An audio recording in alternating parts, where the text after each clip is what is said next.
Awakening doesn't announce itself. It arrives like the quiet shift of a clock hand crossing midnight. One moment you're who you've always been, and the next, something inside you has moved forever. Not euphoria, but clarity. And clarity doesn't go back to sleep.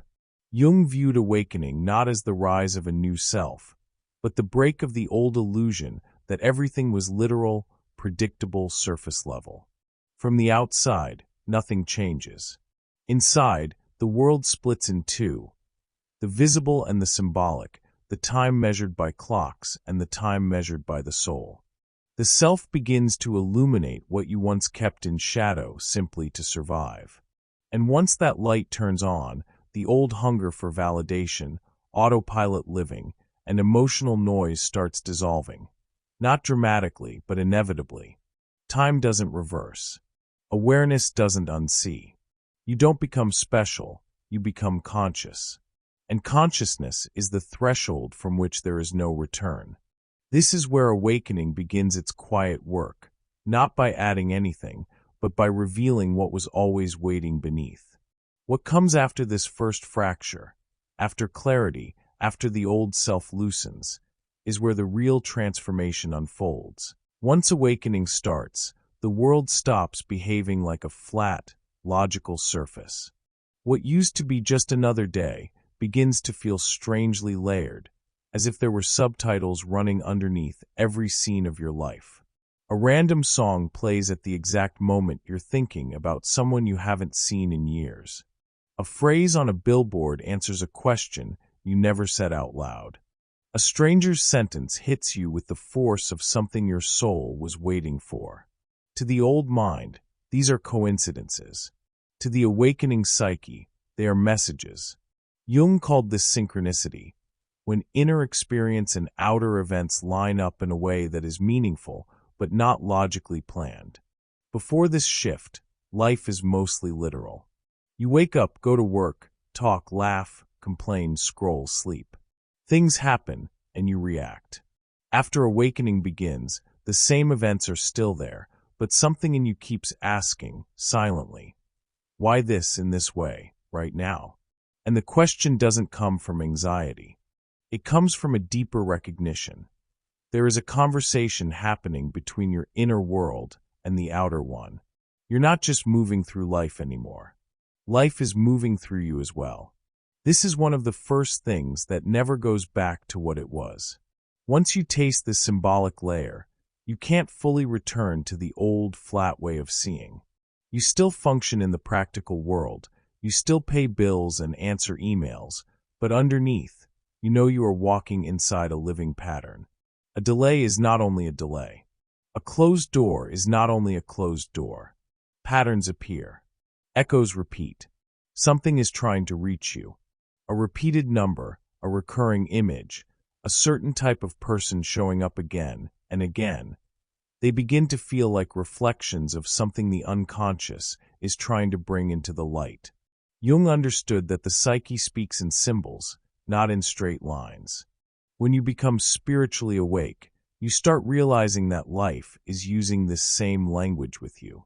And that realization changes everything. You can no longer dismiss what touches you deeply as nothing important. You sense that your reactions, your dreams, your discomforts, your attractions, all of them belong to a larger dialogue between you and something greater than you. This is where the old version of you begins to lose its grip. Because once the world ceases to be purely literal, your old excuses and masks don't feel as solid. You start to suspect that your patterns are not accidents. Your suffering isn't random. Your desires aren't meaningless. You feel it. This is not just life anymore. And this is where many spiritually awake people experience the first deep split. Part of them wants to go back to the comfort of it's just life, while another part already knows there is no way to unsee the patterns. From this point forward, every day carries a quiet, invisible weight of meaning. The more you notice, the less you fit inside your old explanations. And that's exactly where the next irreversible change begins. There comes a moment in spiritual awakening when the world outside doesn't get quieter. it actually gets louder. Opinions, expectations, social media, silent comparisons. But something inside you changes. You no longer organize your life around being chosen, liked, or approved. The old reflex is still there for a while. Check the reaction, read the room, adjust yourself to please. But it starts to feel painful, almost physically wrong. Jung would say this is the moment when the persona, the social mask you wore to survive, begins to crack, and the self quietly steps forward. You notice it in small scenes. You're in a conversation where you would normally laugh, nod, and play the easy version of yourself. This time, your body doesn't follow. Your smile feels heavy. Your words get stuck. Something inside whispers, "This is not you anymore." It's subtle, but it's powerful. The nervous urge to be accepted, admired, or understood at any cost doesn't disappear overnight, but it loses its authority. The applause used to decide everything. Now, it's just noise in the background. The spiritually awake person doesn't become cold or indifferent. She becomes honest. Before, you said yes to avoid tension. Now saying yes against your soul feels like a betrayal. Before, you would shape-shift your personality to fit in, almost like changing outfits in a hurry. Now every forced performance drains you. Jung saw this as a natural consequence of individuation. The process where the self refuses to keep bowing to a mask built for approval, not for truth. You still hear the old voices. Be nice. Don't disappoint. Don't be too intense. Don't be too deep. But there is a new voice underneath, steady and calm, that says, you were not born to be a comfortable version of yourself for other people. That inner voice doesn't shout. It doesn't argue. It simply stands. And standing in your own inner ground for the first time feels both terrifying and liberating. The applause fades. The mask slips. The center moves inward. You begin to notice how many of your choices were made as a performance. The relationship you kept so you wouldn't be alone. The career that looked impressive but felt empty. The opinions you borrowed just to belong. Awakening exposes this. Not to punish you, but to free you. It pulls back the curtain on all the ways you abandoned yourself just to be loved by people who never truly saw you. For Jung, this return to the self is not egoism. It is the opposite. When you no longer act from hunger for validation, your actions become cleaner, less contaminated by fear. You don't say yes to be liked. You say yes when your soul can stay in the room with you afterward. That's a radical shift. And once you taste the peace that comes from not betraying yourself for external approval, there is no going back. The old game of chasing recognition feels too small. From here on, another layer of change unfolds. If you are no longer living as a mask, many of the connections built around that mask start to fracture. That is where the next irreversible change emerges, the strange, sacred loneliness of those who can no longer belong to what once kept. One of the hardest truths of awakening is that loneliness doesn't come because you retreat. It comes because you no longer fit where you used to belong. People don't vanish. You simply stop orbiting in the same emotional frequency. What once felt like connection now feels like noise. What once passed as conversation now tastes like surface air. Jung understood this as a natural consequence of individuation. When the self awakens, old frameworks fall away. Friendships built on a borrowed identity, relationships maintained by fear, social roles held together by performance rather than truth. It doesn't happen dramatically. It happens quietly, almost without permission. Suddenly, gatherings you once enjoyed feel heavy. Small talk becomes effortful. Environments dense with ego, comparison, gossip, and emotional leakage drain you faster than you can recover. You don't withdraw because you're too sensitive. You withdraw because your system can no longer digest what it once tolerated just to belong. This is not rejection. It is recalibration. People often assume awakening grants instant peace and community. Instead, it first delivers space, wide, echoing space, where the old voices no longer pull, but the new ones have not yet arrived. Jung wrote that individuation requires a crossing through symbolic desert, a period where you're not who you were, but not yet who you're becoming. You're between worlds, and in that in-between, the soul requests silence. The loneliness isn't physical. It is vibrational. You can sit in a room full of people and feel more alone than ever, not because they changed, but because you did. Your sensitivity is not weakness. It is accurate reception.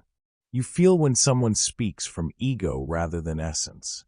You sense the weight behind a glance, the manipulation behind a kindness, the emptiness behind a performance. And once you perceive this, you can't unknow it. So you drift. Not away, but inward. Conversations shrink to those who can breathe in truth. Companionship narrows to those who don't demand your mask back. The crowd doesn't reject you. The soul simply no longer feeds on what the crowd offers. And though this phase feels like a loss, it is actually a clearing. Space is being made. Silence is building a foundation. You're being emptied, not abandoned. What comes after this quiet estrangement is not permanent solitude, but selective belonging, connection aligned with depth, resonance, and transparency. And that shift leads directly into the next irreversible change. The sharpening of intuition, where the soul recognizes truth faster than the mind can explain it. After awakening, life doesn't always shout. Most of the time, it whispers. Yet those whispers strike with the magnitude of an internal quake. A light comment that others dismiss lingers in you like thunder. A hand gesture, a tone shift, a silence. All of it acquires weight, contour psychic density. Jung wrote that this sensitivity is not mere temperament, but the psyche's adaptive function. When consciousness expands, perception deepens. What the ego once filtered out, the self now refuses to ignore. Before, you overrode these signals constantly. Now they override you. You enter a room, and your nervous system speaks first, before cognition, before interpretation, before social politeness. Tightness, ease, resistance, expansion. Jung referred to this as intuition as a dominant function, not gut feeling, but a psychological organ capable of detecting patterns beyond logic, beyond time, beyond surface. For him, intuition was not fantasy. It was perception of the invisible architecture beneath events. What used to be just a weird vibe now feels like data. A withdrawal in your chest, a sudden drop in your stomach, that peculiar pressure behind the eyes.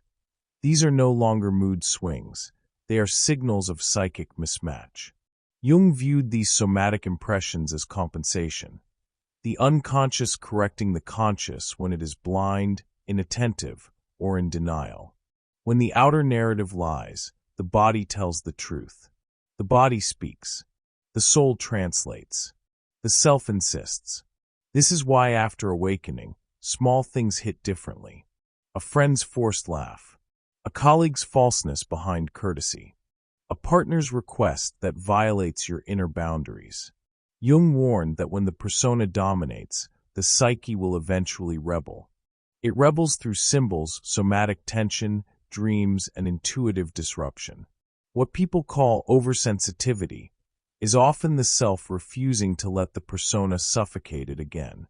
Jung argued that the unconscious is not merely a storage of wounds, but a regulating intelligence. When you turn away from inner truth, it compensates. It breaks through. It sends signals, subtle at first, violent if ignored. Many breakdowns, Jung noted, are not collapses but attempts at psychic reorganization when the ego can no longer carry the lie of adaptation. Tiny misalignments feel massive now because you no longer live in the surface layer of experience. You live in the symbolic one, where actions have meaning, intentions have texture, and presence has consequence. Your system no longer tolerates what injures your inner coherence. What you once endured in silence now scrapes your spirit raw. This isn't fragility. It is precision. Awakening calibrates your antenna to frequencies others don't even register. You feel manipulation before it forms a sentence. You sense emotional leakage before it becomes drama. You detect betrayal before it becomes story. Jung would say, the unconscious perceives before the conscious understands. That's why spiritually awake people seem to know too early. They don't predict, they perceive. From here, the next irreversible shift unfolds. Once perception unveils the artificial, the staged, and the persona-driven facade, you begin to see through illusions faster than the world can perform them. That collapse of the false layer, in relationships, identities, social narratives, and even personal ambitions, marks the next stage of awakening's brutal honesty. And nothing about it is accidental. Your psyche isn't breaking. It is unmasking. There comes a phase in awakening when it's not just people you start seeing differently. It's everything. The job that once felt like a dream opportunity begins to look like a cage decorated with nice language. The relationship you called complicated reveals itself as emotionally unequal.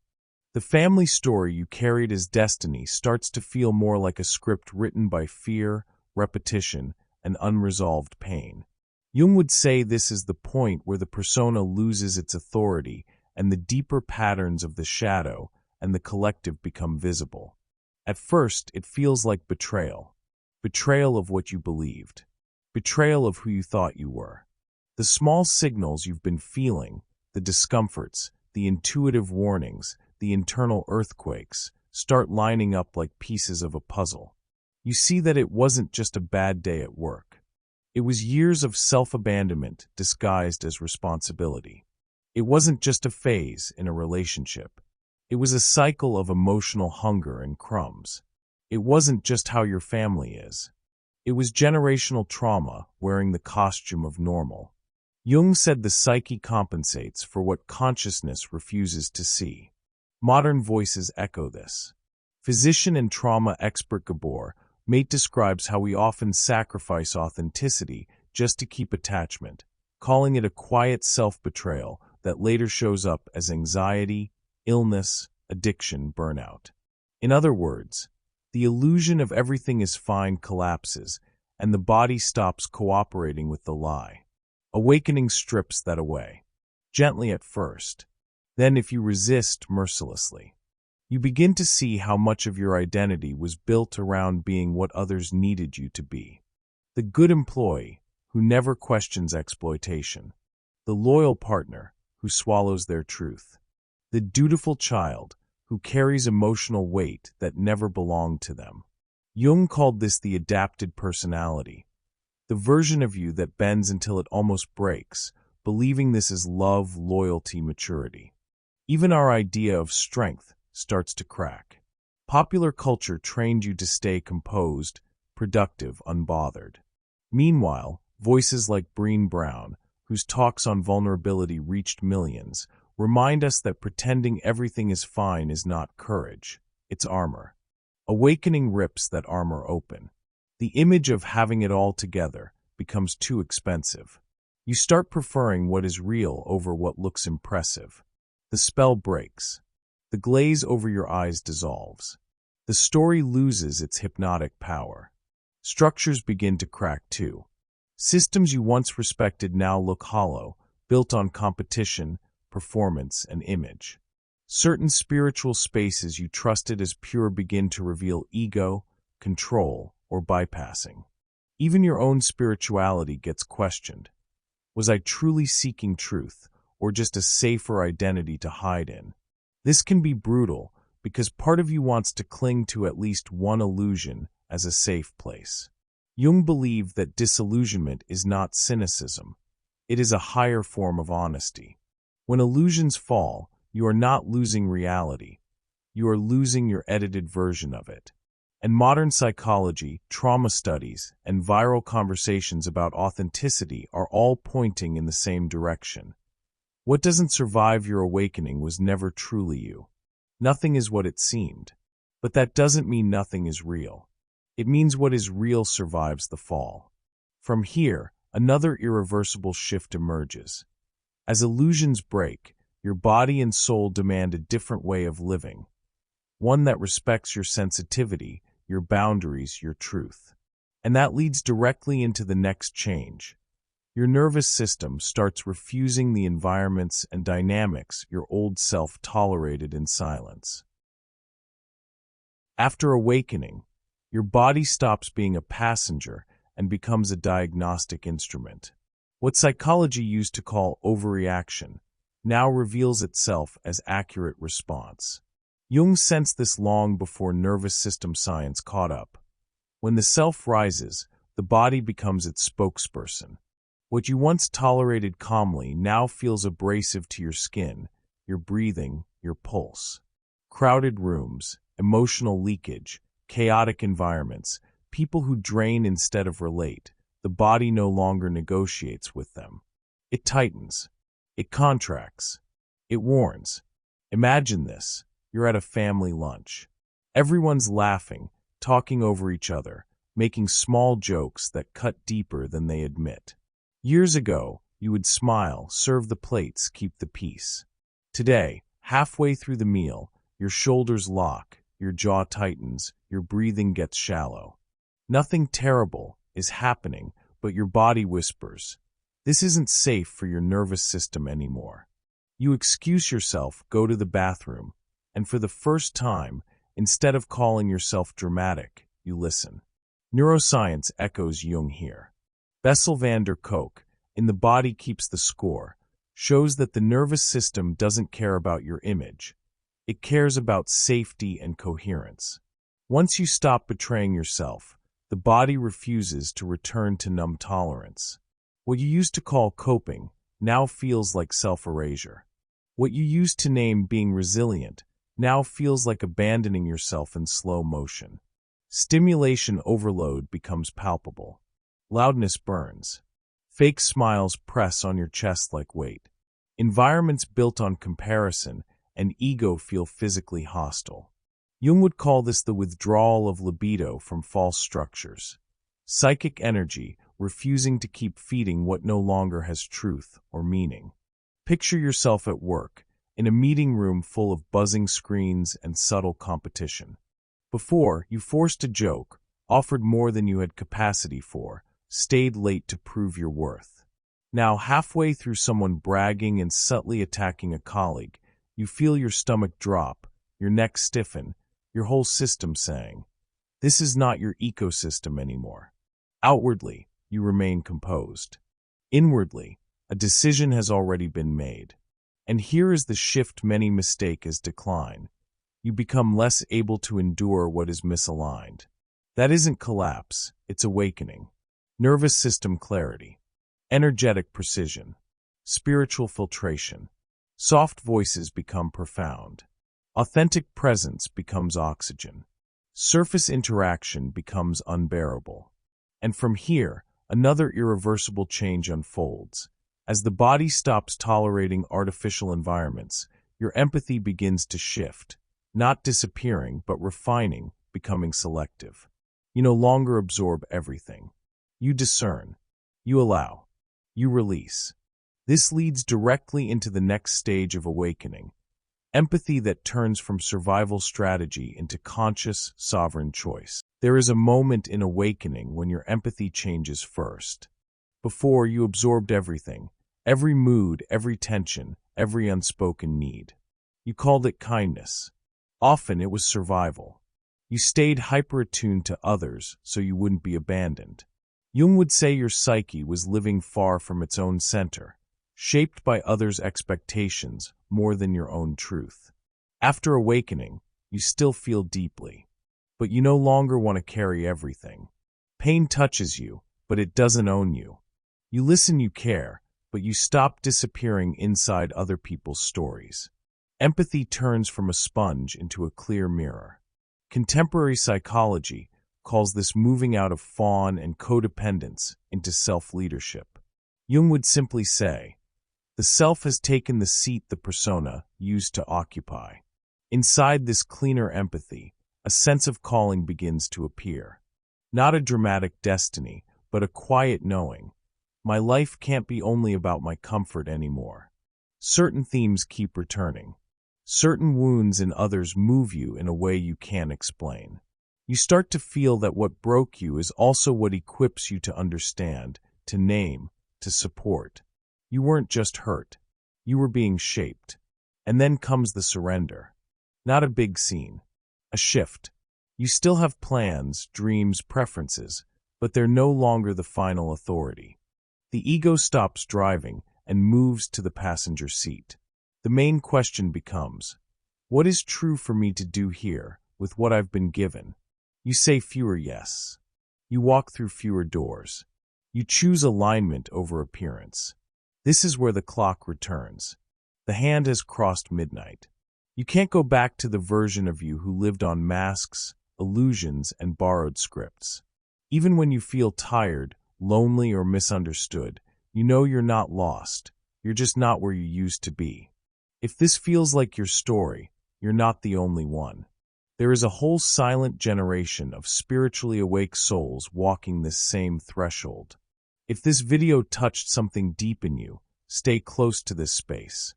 Subscribe, leave a like, and share this with someone who is also waking up and doesn't have words for it yet.